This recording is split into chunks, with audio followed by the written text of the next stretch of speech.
So we still have to update the standard pivot template XAML and code to put in our all and favorites lists and bring it all together so that we can actually run this puppy.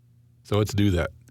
Come here to the solution, we'll open up the main page XAML, and we'll substitute our version of this, and then take a look at it.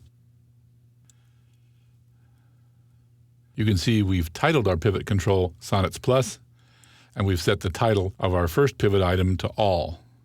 And we've bound that particular thing to the items collection of our main view model, and we use the first list box selection changed handler to handle taps in the All list.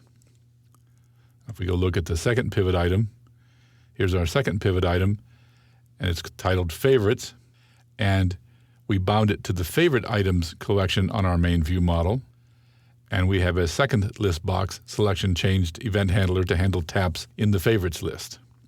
If we go over here to the code, let's take a look at what we changed here. So here's our first list box selection handler. This looks just like the list box selection changed in the basic Sonnets app, and you'll see that we just pass selected item as a query parameter to our details page.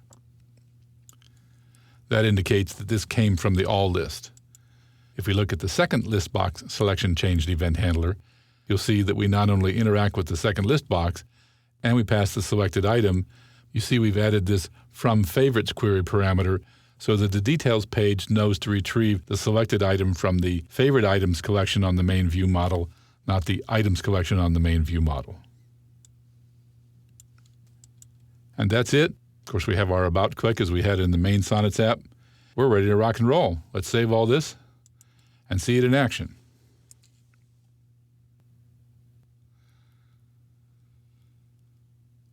All right, there we go.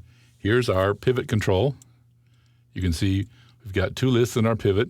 Here's our list of 154 sonnets. Here's our list of our favorites, which has nothing in it right now. So let's go down and pick our favorite sonnet, once again to A Summer's Day. And you can see we now have the word sonnet, and we've got the Roman numerals for the sonnet. And this isn't favorited yet because there's no gold star. We tap the app bar icon, and look, now there's a gold star. And when we go back, we'll see, of course, it still remains in the All list, but now the favorites list has our favorite sonnet in it. Let's go back to the All list and pick a couple others, add them as favorites. And if we go over to our favorites list, you can now see we've got 3 favorites. But let's say that Sonnet 13, we've just fallen out of love with you. It just doesn't speak to us anymore. We come back over here, we click the Toggle Favorites button, the gold star goes away, and when we go back to the list, it's gone, just the way we want it. What we've seen here is that we have now a way of dealing not only with persistent data, in this case we used a flat XML file inside isolated storage.